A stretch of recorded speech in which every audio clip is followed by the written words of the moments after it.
Good afternoon to all of you, and thank you very much for being with us today. I'm Benjamin Hautecouverture, Senior Research Fellow at the Fondation pour la Recherche Stratégique in Paris. I am delighted to welcome you to this third webinar of our Fondation on the topic of the 10th NPT Review Conference, which shall be held early next year, if everything is fine, in a format that I believe has yet to be defined. We have, for those who already attended our exchanges addressed last June in French, the issue of the postponement at the review conference. We addressed in July the history of the review process of the NPT since the entry into force of the treaty 50 years ago.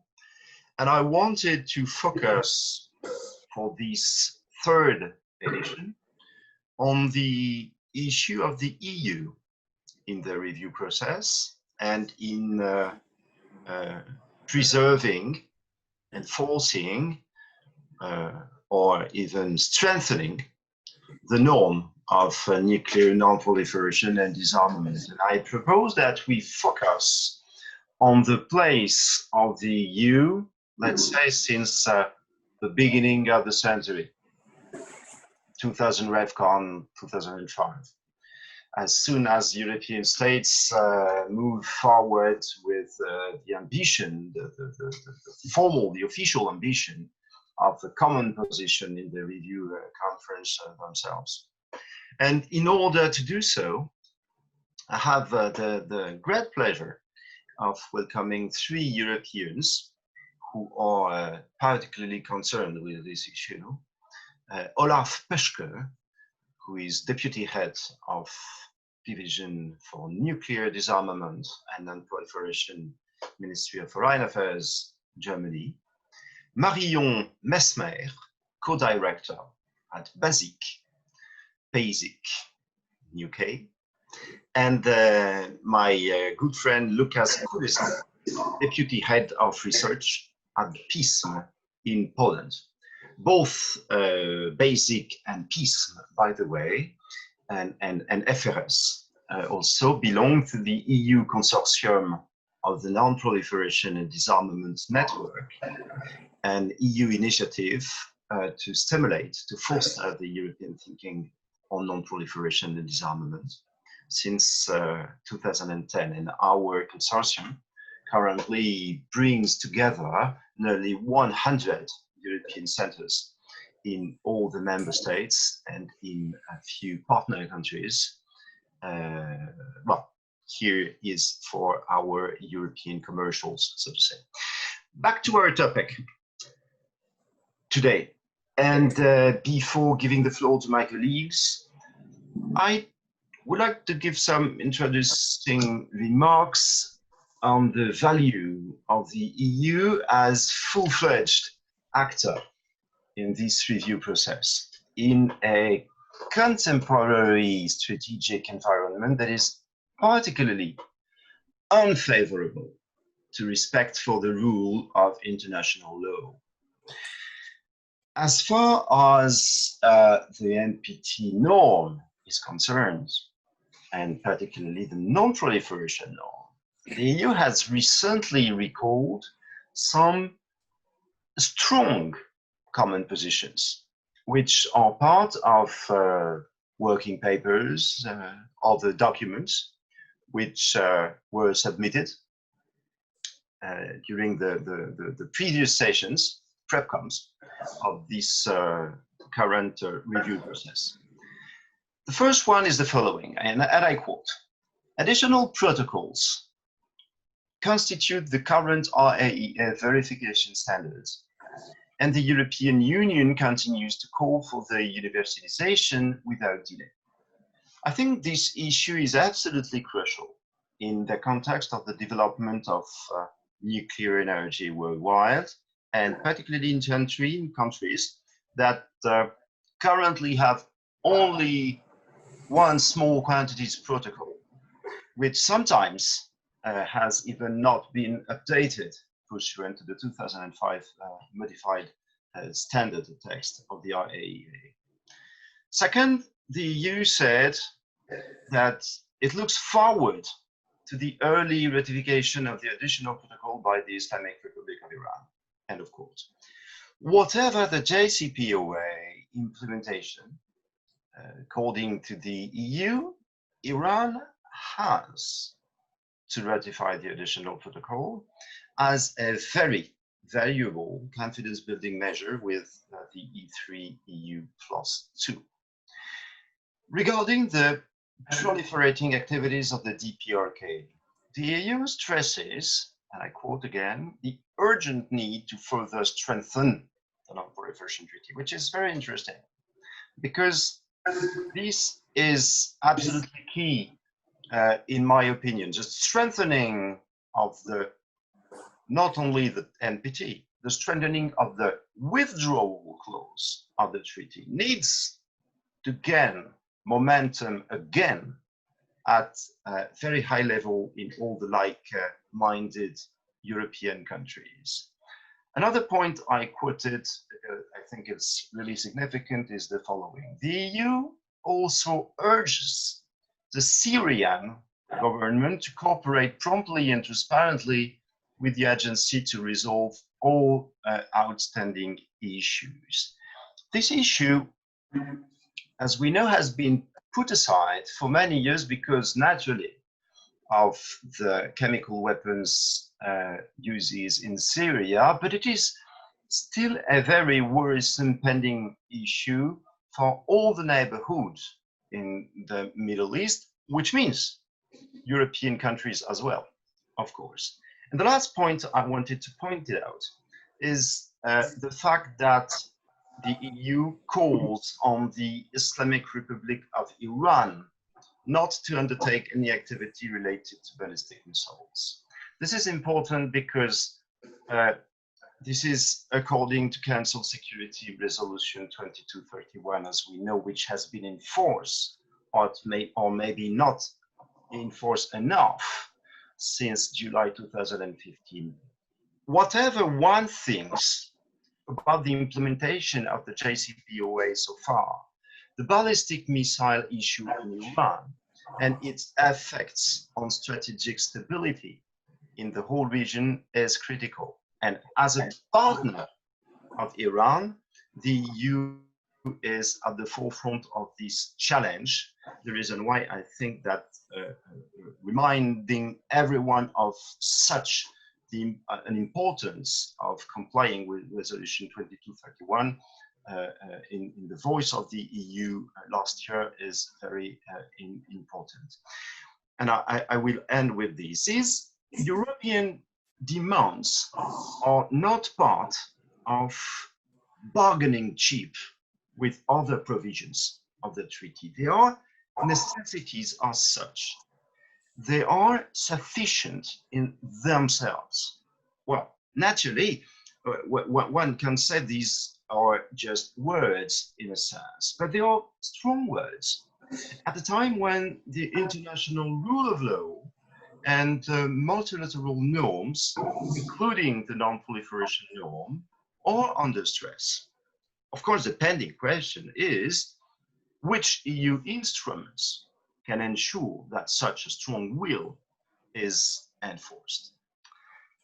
Okay, and having said that, and I also knew that the issue of the EU in the NPT, in the previous review process, in the current review process, is not limited to these few arguments. I mean, we will address other topics related to the EU today. But I would now like to invite you to listen to our speakers, approximately 10 minutes each, if you wish, before opening a question and comment session with our audience. So, Olaf Poeschke, Deputy Head of Division for Nuclear Disarmament and Non-Proliferation, Ministry of Foreign Affairs of Germany. The floor is yours. Thank you very much, Benjamin, for the introduction, and thanks to the Fondation Recherche Stratégique for organizing this exchange this afternoon. Very happy to be here. Allow me to just cast a very brief look ahead at the review conference and the state of the NPT before more specifically answering to your question what the EU's role can and should be. I mean, obviously, we all know that the NPT is at some kind of crossroads, not for the first time in its history, but definitely today. We are operating today in a rather tense and risk-prone environment. We know about the geopolitical shifts, about the geopolitical competition that dominates international policy today, military spending, modernization of arms, nuclear weapons, also a technological progress that has given rise to entirely new questions that has arguably blurred the line between the nuclear and conventional field.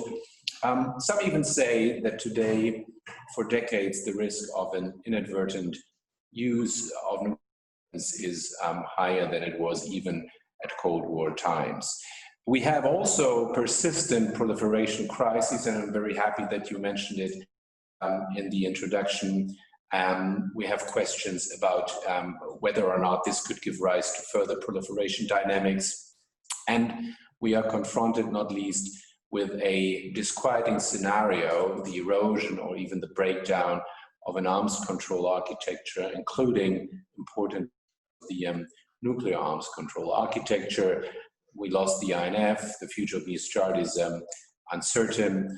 The US walking away from the JCPOA has obviously put a question mark behind this milestone in non-proliferation diplomacy as well. So that is certainly on the negative side. Plus, we have some very specific NPT-related issues that always have been important and that still will remain important. I just mentioned the one that has specifically burdened the 2015 review conference, the question of the nuclear weapons-free or weapons of mass destruction-free zone in the Middle East.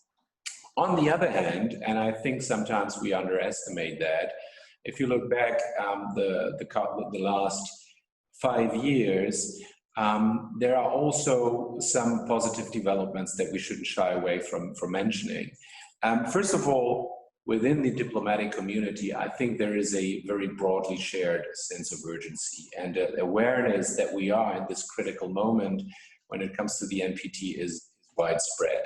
Secondly, if you look back, you can see that while divergence might be amplifying, there is a whole number of initiatives and ongoing initiatives that are fairly new, that are positive and direct, imminent, immediate reactions to the conflict-prone and challenging security environment that we're operating in.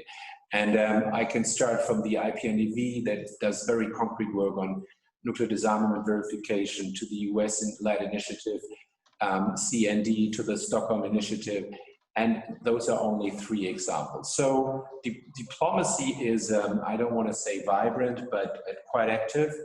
And the third point I would like to mention is when it comes to nuclear disarmament in particular, that we have a stronger call for to find the road back, find the way back to the road of nuclear disarmament against all odds, and we believe, Germany believes, that's a good thing. Now, against this background, the postponement of the review conference is probably more of an opportunity than a burden. We simply have more time to activate diplomacy, which is good. We are now departing from the assumption that it takes place at the beginning of 21. It might even be a little bit more postponed into the year. We don't know at this stage, but hopefully we will have more clarity on that. very often there are speculations about what kind of outcome we could, be working towards in these challenging circumstances. And I would just introduce a notion of caution here. I think it's probably a little bit useless to speculate on that. Just one observation: if we look back at the previous review conferences, then we can see clearly that most of the times the political product out of the review conferences was some kind of hybrid product involving some kinds of consensual elements of the NPT community, combined with some, kind of chairman's reports and maybe some more specific decisions. So we should allow ourselves a lot of flexibility in the process, and we cannot certainly predetermine or preconceive what we will be aiming for in the end. Now, to the EU, second point. What can the EU do against the background of this challenging environment? And I want to complement a little bit what you said, Benjamin, value in having strong EU positions, which I share, by the way, to another element that the EU can bring in. If you look at the European Union, obviously the diversity of views on particular nuclear issues is quite remarkable due to the composition of the European Union. We have one nuclear weapon state within the EU. We have allied countries whose security is based on collective defense, which includes nuclear deterrence. We have EU member states that are militarily non-aligned in the classical sense. And we also have two very strong supporters of the Treaty on the Prohibition of Nuclear Weapons. So it's only slightly exaggerated to say that the EU covers a whole, maybe not the whole spectrum, but a wide spectrum of the NPT community. And you can judge that the EU suffers from a high degree of this unity, but you can also say the EU is blessed with it because the EU has a legacy in productively processing their differences. So we believe that the EU can turn its diversity into an asset, notably when it comes to some of the controversial topics for the review conference. Productively processing differences is exactly what is also needed before and during the review conference. And we are absolutely convinced that the EU can be a role model here. So there is actually two different examples what the EU can be good at: strong advocacy on some of the major proliferation topics involved. And you mentioned, for instance, the DPRK. Absolutely right. I think for the review conference to be successful, it's important when it comes to North Korea to maintain a clear and unified stance on North Korea on the basis of all relevant UN Security Council resolutions, and the EU can be instrumental in that.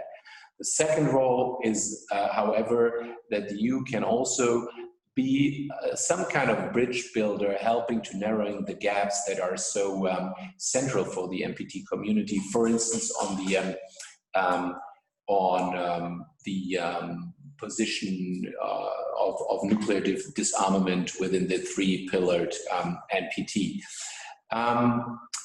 I think the EU must raise its profile on some of the major questions, or more of the major questions that will be important for the NPT Review Conference.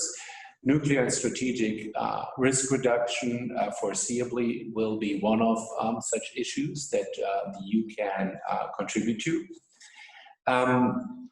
Maybe as a very last point, some of the elements that could in the end make a meaningful package when it comes to a review outcome. First, sometimes it's taken for granted, but it's not in these times. That is an appraisal of the achievements of the NPT and a confirmation of all its goals and objectives, and a confirmation of what in the EU we would call the acquis. Why am I putting an emphasis on that? Because sometimes some members of the NPT communities put an emphasis on some commitments, some pillars, while neglecting others. Germany believes that the wisdom of the treaty really lies in the careful balance of different priorities. And it is only on that basis, the very balanced acknowledgement of nuclear disarmament, nuclear proliferation, and the peaceful use of nuclear applications that provides the basis for the treaty's universality in the past and in the future. And the EU, as you said it, Benjamin, as an international organization that is very strong on multilateralism and a rules-based approach, should make a strong case also for the relevance, the enduring relevance of past commitments. Groundwork, carrying forward the important groundwork for nuclear disarmament and non-proliferation is, I think, another essential point. And I was just mentioning nuclear disarmament verification. I think here we really have made very substantive progress in the last years. And that is something that should be acknowledged first, and that is something that should be taken forward in the next years with resources, underpinned with resources, financially, political resources, manpower, and so forth. Risk reduction, I just mentioned. Making a decision encouraging the wider acceptance of additional protocols and strengthening safeguard standards. Benjamin, you mentioned also that point, and I think it's crucial for a successful review conference. I will leave it at that for the time being, and I'm very much looking forward to Q&A. Thank you very much. Okay, thank you very much, Olaf, for this, and thank you for the broad picture in limited time, which indeed appears to be worrisome in many respects, as we all know, but there are indeed positive signs of ongoing initiatives. You quoted IP and DV, of course, or the Stepping Stones initiatives. And these reactions indicate that many European countries do not stay passive vis-à-vis the current strategic environment, even, of course, if it is not under the EU flag, strictly speaking. Bridge building is in the DNA of the EU, since we all have to do compromises every day in Brussels. But that being said, I'm among those who think that the EU can do much more than bridge building in formalizing proper European security interests and then defend them everywhere, including in the NPT framework.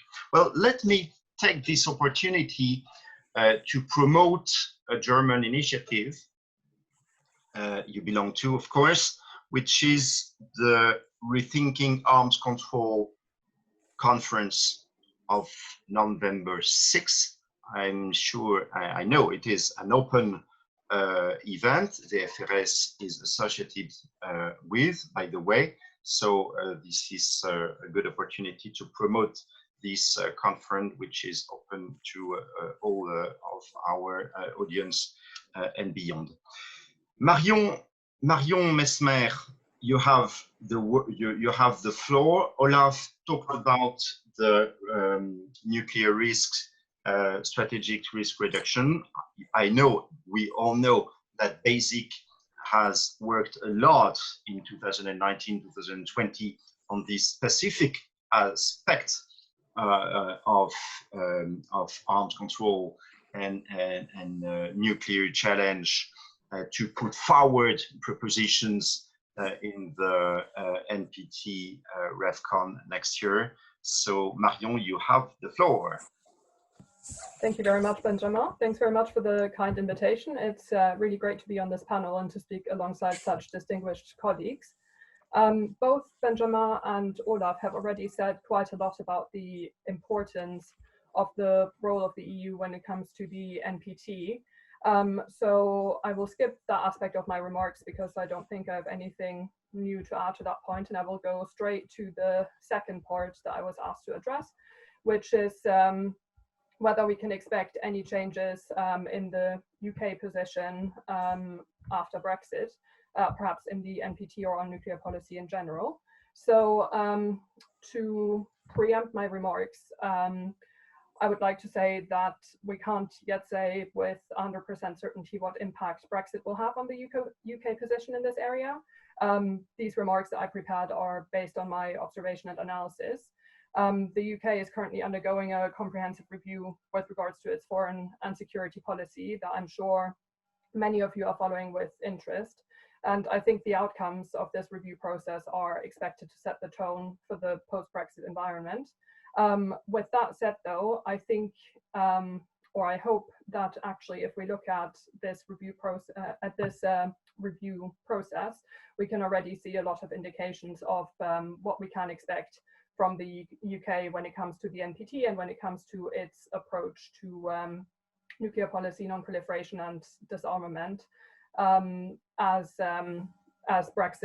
the Brexit vote happened in 2016, and so we can maybe assume that the period between 2017 and 2020 was already a time when the UK was trying to figure out what its approach after Brexit might look like to these questions.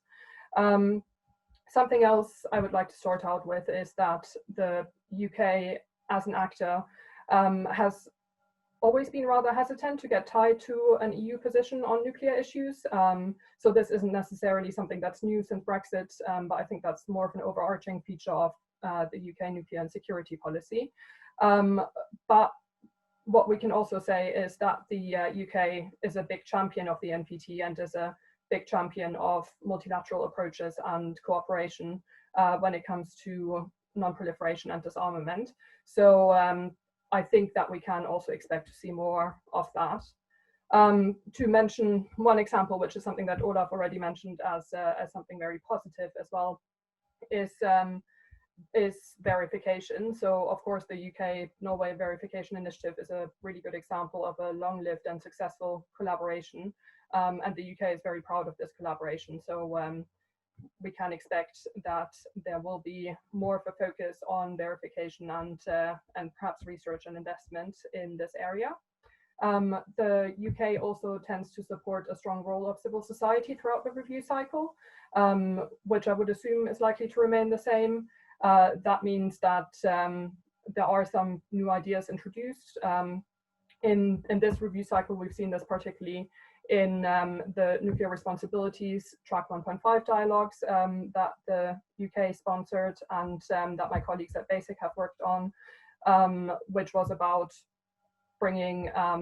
starting a new dialogue process, which would allow us to reframe some of the issues that we've been facing when it comes to disarmament and trying to work around some of the polarization in that field. We've also seen really strong leadership from the UK together with China when it comes to the P5 process, which has been revived recently. And within that, the UK has shown a really strong interest in risk reduction, which is something it has in common with France and something that's going to be a big interest in this review cycle, as Olaf already mentioned as well. So I would expect to see more from the UK when it comes to nuclear risk reduction, both at the upcoming review conference and in the review cycle thereafter.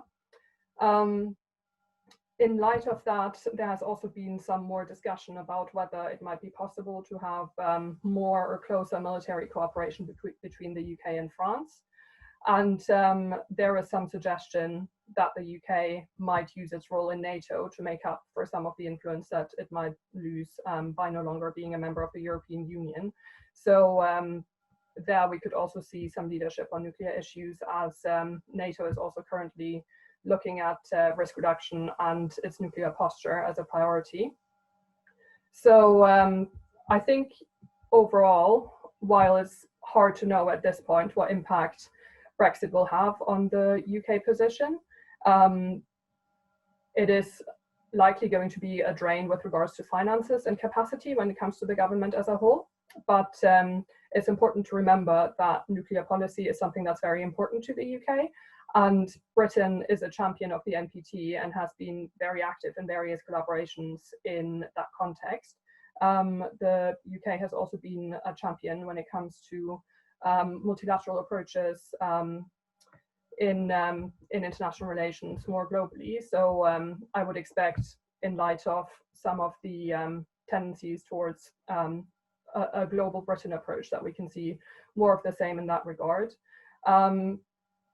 I think what's also interesting to think about is whether the EU position might change, given that the UK is no longer a member.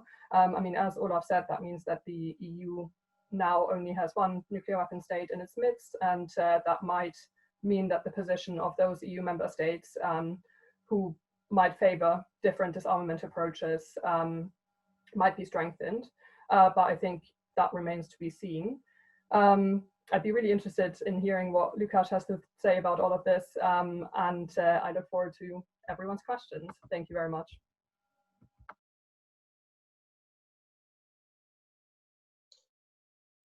Thank you very much, Marion, for your interesting words about UK and the Brexit. I must add that I personally did not need to be reassured about the United Kingdom's commitment to the European involvement in the NPT and in the norm and so on and so forth. But it is important to say. And Lukasz, you will close our session with 10 minutes speech. Yes, and of course, thank you very much for the invitation. It's also a great pleasure to be in such a good company. And unfortunately for you, Benjamin, there's a lot of things, if not everything, that we basically agree on. So if you wanted to create some kind of tensions between the panelists, then I'm afraid you failed. But I think there is still enough between us that will make for an interesting Q&A session. One issue, and I'll come back immediately to what Marion said.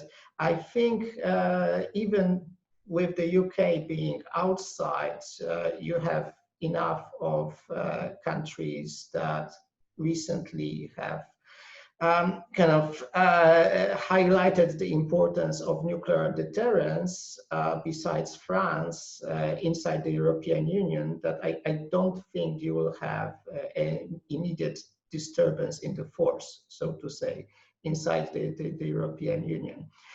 But I will try to talk about two things briefly.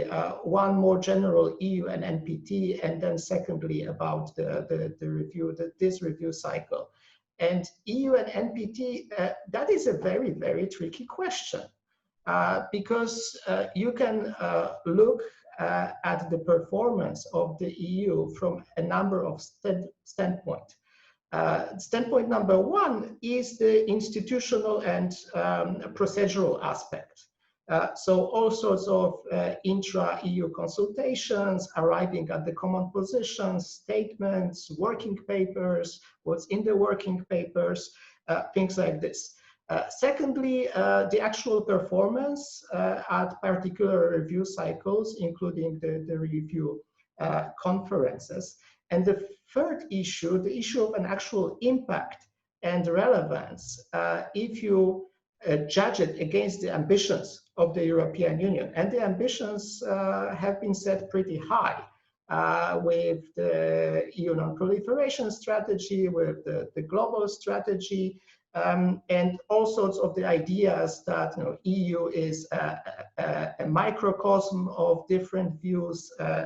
Someone mentions a laboratory of consensus. So if something flies within the EU, it can fly at the review conference. That I always thought is a bit simplified and even a bit hubristic approach, because there is life besides the European Union, and there are a number of interests that are not represented within the European Union. So if you look at the three aspects, you can say that it's been pretty good on one and two. So on the institutional issues and on the performance, we can discuss about 2015 and the issue of the kind of internal rift around nuclear deterrence versus the ban treaty. And we can say, at least I can say, that it's been below expectations on the issue number 3, so the actual impact and relevance. The question for me here is whether we blame the EU and the member states, or maybe we have a little bit inflated expectations about the EU being able to act as a laboratory, as this bridge builder that was mentioned before. The issue is even more trickier because every EU member state actually goes into the NPT forum wearing a number of hats. There is a national hat, then there is a hat of belonging to various groups and activities within the NPT groups, some long established, first and foremost, P5 and nuclear weapon states, but also NPDI, Stockholm Initiative, and let's see how the CE and D will turn out, whether there will be something around this initiative. And then there is an EU hat that for some countries basically comes as number 3, even though they may not necessarily admit it openly. And it especially goes as there is an interplay between the activities within the groupings and activities of the EU. The EU position integrates a lot from the groups and takes the input from the groups and kind of amplifies their message on issues like withdrawal from the NPT, safeguard standards, national reporting issue. But if there is progress, the glory goes a little bit to the groupings, and I think a little bit less to the EU. So overall commitment of the EU states to the NPT and to the norm, I think, should not be doubted. And in conducive environment, the EU can actually play its advantages pretty well, working towards the constructive outcomes of the conferences. It can mobilize its own resources. It can also reach out to partners. It can reach out to other regional groups. But in challenging circumstances, its influence is sharply reduced, including when the problems happen inside the EU family. So in these circumstances, I think we have seen a much kind of below the average or below the expectations performance of the EU. The second issue, the current review cycle. Again, if you look at the institutional and procedural issue, and if you look at the involvement within the whole process, then things look pretty good. You had the Polish and the Dutch chairs of the PrepComs. You had various outreach activities of the EU, and I think the EU even spent its own money on a series of seminars and workshops connected to the NPT. And I think you have seen support for this agenda of the president-designate or presidents designates of having a balanced review that looks into all 3 pillars as interconnected. And you had the EU and E3 support for JCPOA, which may be perhaps more important for the sake of the non-proliferation regime than all these practicalities of the review conference. But the conference itself, it was heading for the rocks. And it was heading for the rocks not because the EU did not try hard enough, but because there were things happening in the US, Russia, China relations, and also around Iran that the EU could do very little about. So I very much agree with what Olaf said, that postponement as an opportunity. And I think that in reality, we are preparing for 2 different review conferences. I'm not in the administration, so I can say it.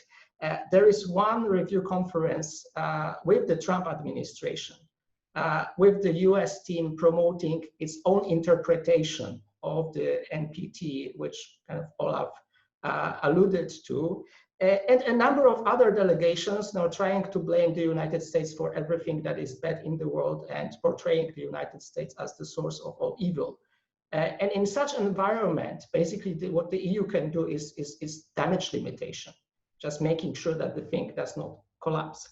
There is a second potential review conference with the Biden administration, where the US might be sending some signals and making some moves, like the extension of the New START treaty, but not yet being able to make major changes on nuclear doctrine, on nuclear postures, and some delegations which might be giving the US the benefit of the doubt, but some delegations perhaps expecting that this is time for the US to make far-reaching announcement, for making far-reaching commitments, and to have this major push on the NPT. So then I see a UK potential space for the European Union to do a little bit of bridge building. Not between the nuclear weapon states and the rest, but between those who say, okay, let's treat it as a bridging document, as a moment that we basically just plan for the next years, or those who would like to see it as a kind of revolutionary moment. And yes, the final sentence for me in terms of practical issues. Language on Article 6, finding the holy grail of mentioning the ban treaty in a way that would be representative and acceptable to all. Language on risk reduction and transparency, because right now we have almost too many proposals on the table. So at a certain point we have to bring them down to something that would be acceptable to all. Link with past commitments, yes, very much. Non-proliferation, making sure that we make Iran accountable for what is supposed to be accountable for under the NPT. So I'm a little bit afraid that if we go for missiles, if we go for other issues, we might overreach a little bit. My personal thing, I would add into the mix the issue of education. Which is sometimes mentioned almost like a ritual, but I can see a problem of us losing the sight of the importance of non-proliferation as such, and of the dangers that not a major war between the US and Russia, but some of the regional nuclear wars and limited nuclear wars may bring to us. And let me stop here. Sorry for taking so long.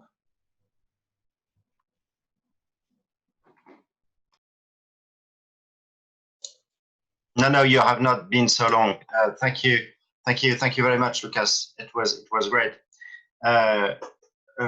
Indeed, the performance of the EU is a topic in itself, and since the EU is, as you both, Lukasz and Olaf said, is indeed a microcosm of the NPT community, and it is true that many European countries indeed come to the NPT with various hearts, which is tricky. It is therefore clear that the EU cannot do more than it can do, so to say.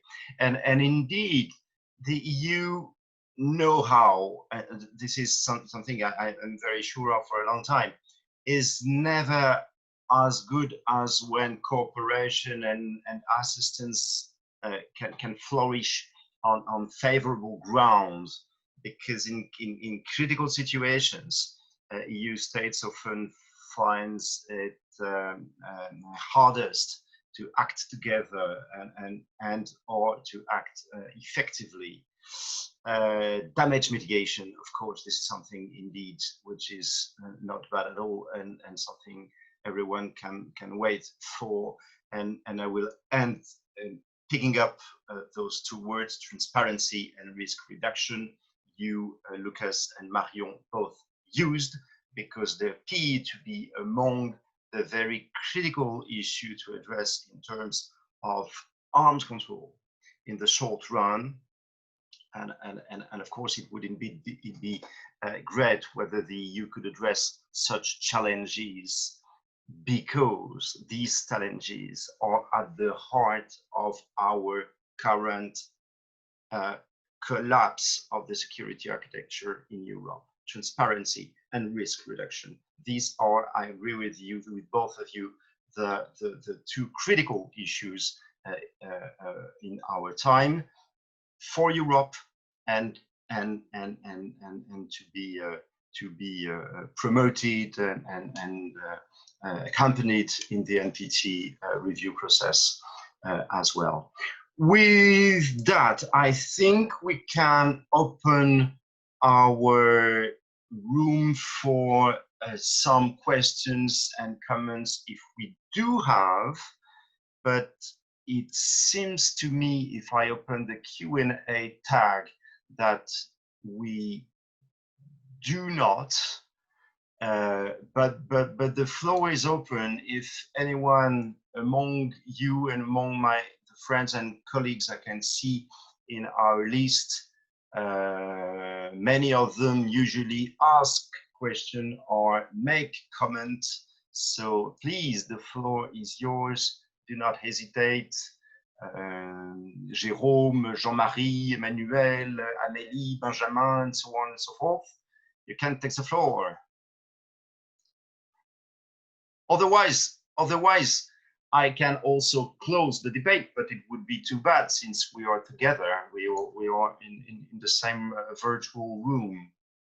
And maybe in the meantime, before people think about a question to ask, I would have one for you, both the three of you. If you had, let's say this way, if you could choose one effective, successful, useful initiative by the EU in the NPT process since the beginning of the century, let's say since the endorsement of the 2003 strategy, what would it be? Something which can be said really useful in one of the three pillars of the NPT. Lukasz. I think I will go for the easy one, which is the reintroduction of the issue of the withdrawal. Of course, it was not just the EU that started this process, but I think the EU has been a strong supporter of the work of some of the groupings to basically make sure that the future withdrawals from the NPT don't happen, because the price for the withdrawals would be too high. Marion. So this is not directly related to the NPT, but I think the European joint action on the JCPOA and on trying to keep the agreement alive was a really strong example of what can happen if European states act together. So I would offer that, and I also wanted to mention something which I would have mentioned had I covered the EU portion of my remarks earlier, which is that Professor Harald Müller did a really interesting analysis where he compared different times, different approaches, how the EU prepared for the NPT and the impact that had on the review conference. So it's very interesting to see what impact the EU as an institution can have if it spent a lot of time preparing and discussing internally, whereas if there is less unity among EU states. So I would recommend that as further reading for those who are interested, because I thought that was a really interesting paper and something that the EU can perhaps learn a lot from with regards to its approach for the future, because it shows very comprehensively what has worked for the EU in the past and what has worked less well. Olaf, would you have one initiative or action particularly relevant for the EU? Well, I wanted to get at what Marion just mentioned, the EU's role in promoting and maintaining the JCPOA. But I think in general, the promotion and outreach of the EU in favor of arrangements is quite remarkable. And you can mention, for instance, its long-standing advocacy for the CTBT and others. I think where the EU is already quite good at in general is where, first of all, the common interest is clear and where EU assets can be mobilized. And that can be political assets, providing for broad outreach, that can be financial resources, promoting and supporting, for instance, the REFCON chair and others, that can be legal regulations and so forth. Where the EU can raise its profile, that is really, they really can become a more strategic, more proactive, maybe sometimes also more united actor on some of the more forward-looking issues. And I'm very happy that you mentioned the Rethinking Arms Control example. That's a German initiative, but we have the intention to take that initiative forward, notably as EU presidency and strengthening the EU profile, notably on this file. Now, having said that, let me please allow me to come back to one point that is related with the EU role, and that was the point that Lukasz mentioned. I must say that I pretty much agree with what you said, Lukasz.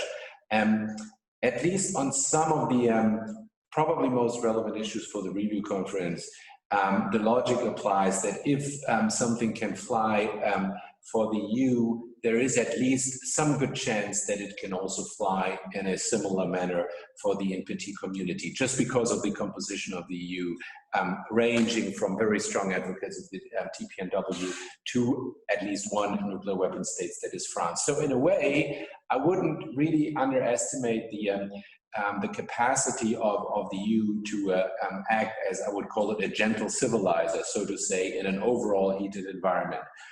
And I will give you two examples for that. But the good thing, in addition to that, is that the very existence of the review conference forces the EU to deal with these contentious, controversial issues and come to a common position, because, as you said, Benjamin, it is in the DNA of the EU to do so. It cannot shy away from addressing issues like the TPNW, and it do so before the review conference takes place. So the two examples I'm mentioning is strategic risk reduction. We all know that, or nuclear risk reduction.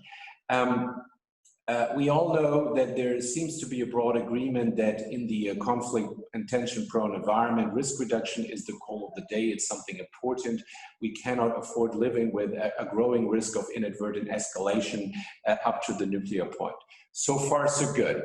But we are far from having a consensus within the NPT community that nuclear risk reduction is something we should promote, because there is a very strong opinion in a broad a group of NPT members that have a very deeply rooted suspicion that nuclear risk reduction is something, is a sideshow that should divert attention from what is really important, that is nuclear disarmament.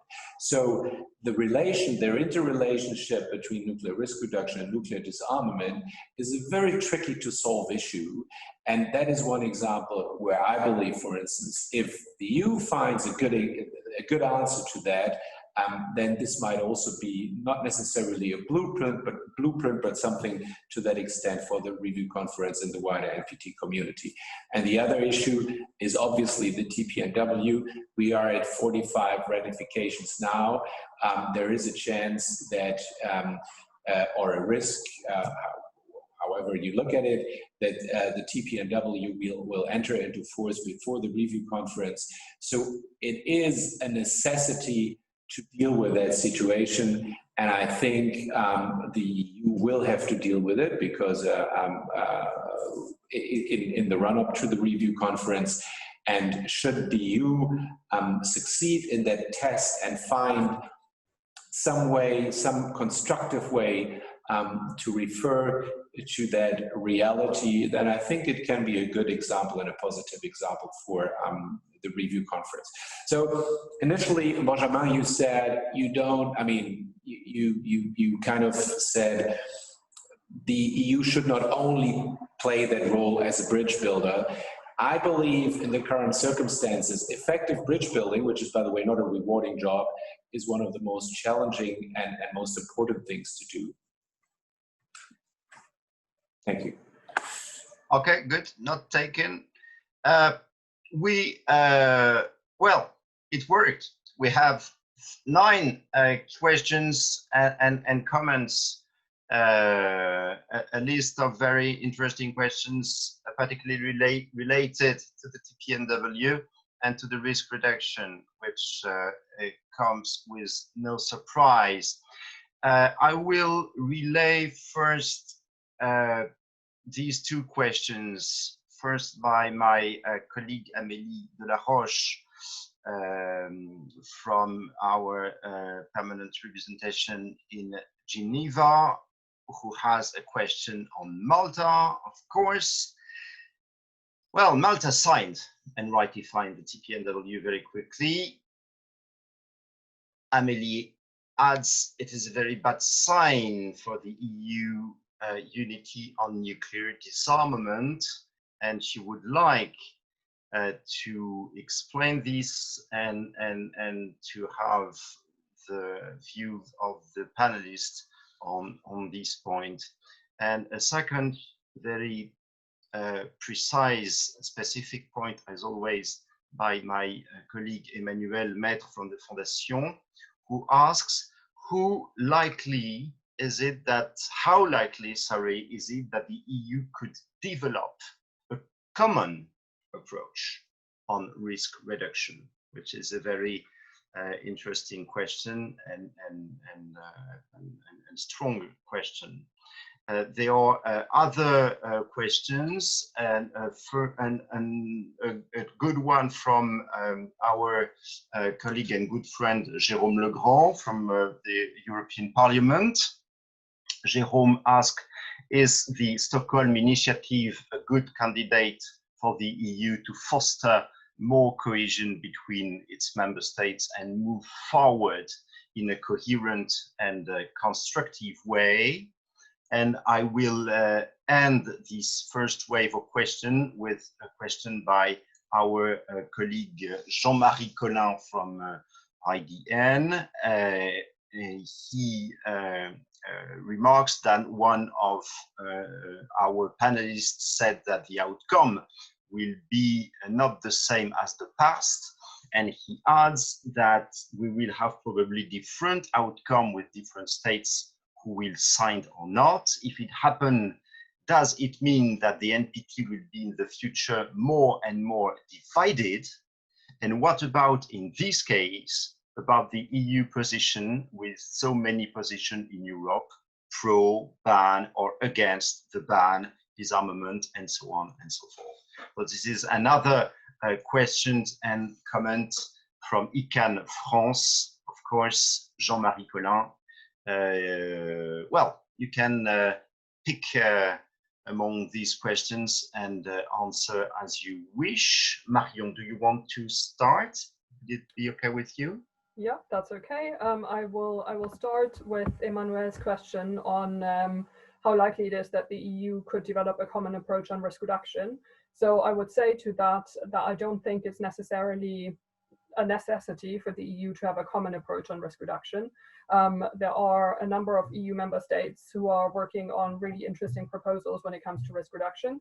And there are a few where it makes sense for the EU to act as a sort of unified actor. And then there are a few others who I could well imagine that an interested coalition of European states could come together to work on this further, where it's not necessarily required that it has EU endorsement or that the whole EU works on it.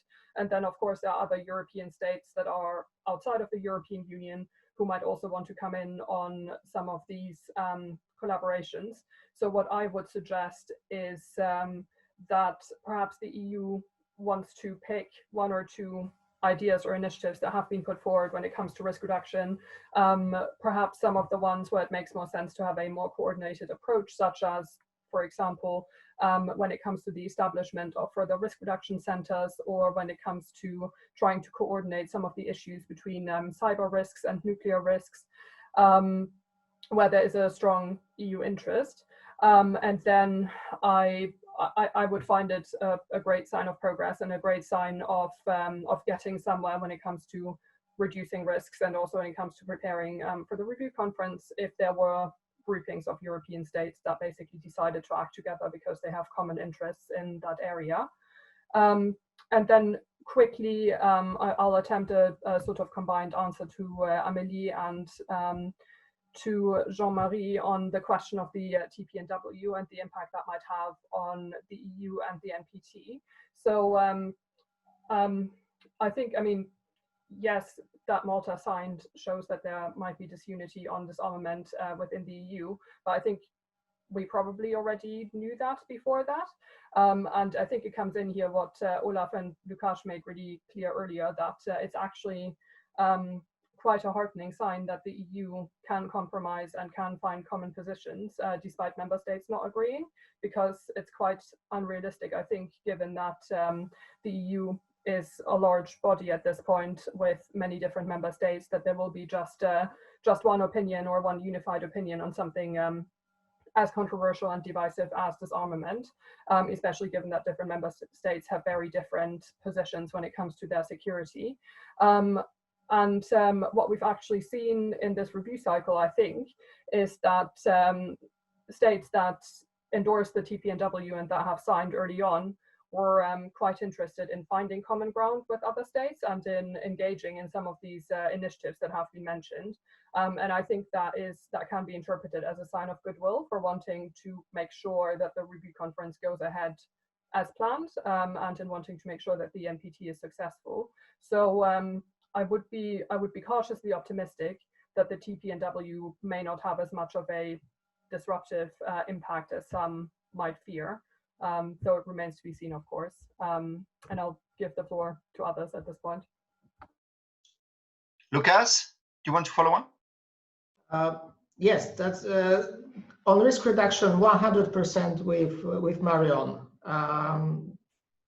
On Malta, okay, if I'm counting it right now, we have three EU countries that are parties to the treaty. And as far as I understand, it is a sovereign decision to sign and become parties. So I'm not in the camp that is hyperventilating about the ban treaty and its impact on nuclear deterrence, NATO, whatever. I think what we've seen so far is that the movement has solidified into the treaty. The treaty has a number of signatories. It's probably going to enter into effect by the time of the review conference. Yeah, let's not try to imagine that it's not there. And I think on both sides, if there are two sides of this division, there have been some attempts to basically reach out across the divide. So a lot of arguments that the TPNW is not undermining NPT as such. Some reflection of whether we can actually live with the ban treaty in peace, if not being inside the treaty. So, you know, I can understand the concerns of some of the colleagues in the defense part of the business, because the ban treaty makes nuclear deterrence and nuclear extended deterrence impossible. You can't practice it if you are inside the ban treaty. But at the same time, I think one of the challenges, and it is not a challenge that we cannot really meet, is to find a formula that would allow us to focus on other issues which perhaps might be a little more interesting and urgent than the ban treaty. Stockholm Initiative, I mean, I look at it, I look at the working paper, I look at the statements, and I see a very useful update and a little bit of repackaging of the good old step-by-step approach. We can call it stepping stones, but you know, I see it as a useful initiative that, you know, it's not trying to reinvent, but rather work inside the system. On Jean-Marie's question, I would be afraid if we decide that we kind of agree on to disagree on so many issues that our common position is a fiction. But so far, I don't see it. And I understand, and Olaf may confirm, that there is work going on the common position, common conclusions for the EU. So yeah, let's see how far the diplomats will go. Olaf. Yes, thank you. On Amelie's point on Malta, I think there's no beating around the bush. It's clear there is no unity, and there will be no unity on the TPNW and its support or rejection. The question really is how prominently we deal with it, or as Lukasz said, whether we are in a to do good diplomatic work, finding a way to honestly refer to that reality, but then rather focus on NPT, classical NPT related issues. And I can just give you an example. I mean, if the ban treaty is just has entered into force, there will be a call for an acknowledgement of that reality. That is understandable.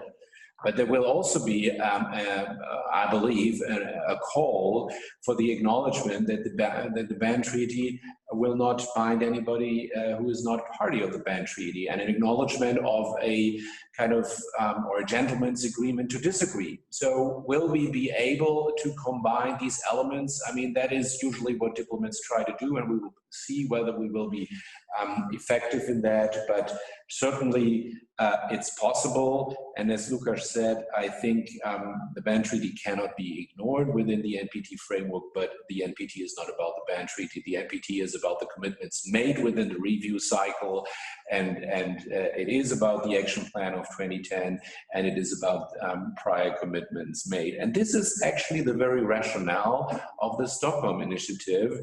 And here again, Lukasz, you hit the nail. The Stockholm Initiative is not something revolutionary, but what we try, nevertheless, is that putting the focus back on very concrete commitments and steps that should be made, and also remind nuclear weapon states that these commitments are firm and that the only basis to move forward is by living up to them. And not making that point that in a changing security environment, the commitments we made years before are no longer valid. I think this is extremely important. If we start to unravel the commitments at some point, others will follow and we will weaken and lose the ban treaty. So the Stockholm Initiative really is that attempt to refocus on practical steps, but meaningful steps ranging from transparency measures to risk reduction measures to the extension of New START to new stockpile reductions and so forth. But I would also like to mention that it's not only solely a call on nuclear weapon states. The members of the Stockholm Initiative are also very much putting an emphasis already to bring in into the review conference, financially, politically, in terms of practical work, and so forth. And I think this is an important point for the Stockholm Initiative. It's not only about what the NPT community expect the nuclear weapon states to do, it's also about what non-nuclear weapon states are ready to bring in. The fact, I believe, that there are supporters of the TPNW that are also members of the Stockholm Initiative on the one hand, but the Stockholm Initiative does not talk about or speak about the TPNW, shows that it is possible to overcome what divides us and focus on what unites us. And Germany, at least, is convinced that the best way to overcome the division over the TPNW is by showing that Article 6 matters in practical terms. Now, on risk reduction, I tend maybe to respectfully disagree with Marion on I see an importance for the EU to position on risk reduction. While at the same time, I agree with her that it is important to move from the abstract to the concrete and put, flesh on the bones and look more specifically into concrete risk reduction measures. But as the whole concept of risk reduction and the work undertaken in different fora on risk reduction will be an important issue for the NPT Review Conference, I think it's worth for the EU to spell out a little bit the conceptual of nuclear risk reduction. And as I mentioned before, the interrelation between nuclear risk reduction and nuclear disarmament is a crucial point. Nuclear risk reduction must not be a replacement of nuclear risk reduction. It should facilitate nuclear, sorry, the other way around. Nuclear risk reduction must not be conceived or perceived as a replacement of nuclear disarmament. It must facilitate and serve in a way nuclear disarmament. I think with that setup, we can stimulate a consensual view on this indeed very important work strand. And I think those were the questions that I note down. Happy to answer to any further questions. Thank you. Okay, thank you very much for the three of you. Unfortunately, I'm afraid we are coming to the end of this webinar. We have to have our webinar short, and we are online for 1 hour and 15 minutes now. We had a last question by Quentin Béraud, and who asked, let me find it out. Quentin, you asked how the EU can include the youth in the debate and the NPT 2021 REFCON. And you are a lucky guy, because I have a piece of an answer for you. It appears that our EU consortium on non-proliferation and disarmament, I'm not talking on behalf of at the moment, but still FRS is part of, will have its international conference coming soon. And it will coming soon in November. And we will open, as every year, our event with a next generation workshop, where and when young generation people is welcome to participate. So you should go and have a look to our website, nonproliferation.eu, and contact the organizers of our big conference, Federica Dell'Arce at IAI, our colleagues in Roma. And I think, and I'm absolutely sure, that young generation, young researchers will be welcome to discuss these NPT issues on behalf of the EU prior to the NPT REFCON in 2021. But this is the piece of an answer. And with this, I have to close, unfortunately, our short webinars, because they have to stay short. So I thank you. I thank our three speakers. Big applause from me. I thank you. I thank the participants, your interest in your series devoted to the NPT, and for your active participation. And as we all know, we Europeans like most of all to debate, to exchange, to find agreeable solutions. And we will definitely keep on doing this, because it is our pleasure. So we shall have a fourth event, also in English, in 1 month, and a last one in November on 2 other and different topics, hopefully gathering our French permanent representations in Vienna and then in Geneva. And of course, we will let you know further about it as soon as possible. And in the meantime, stay safe and stay healthy. Thank you very much, and bye-bye to everyone.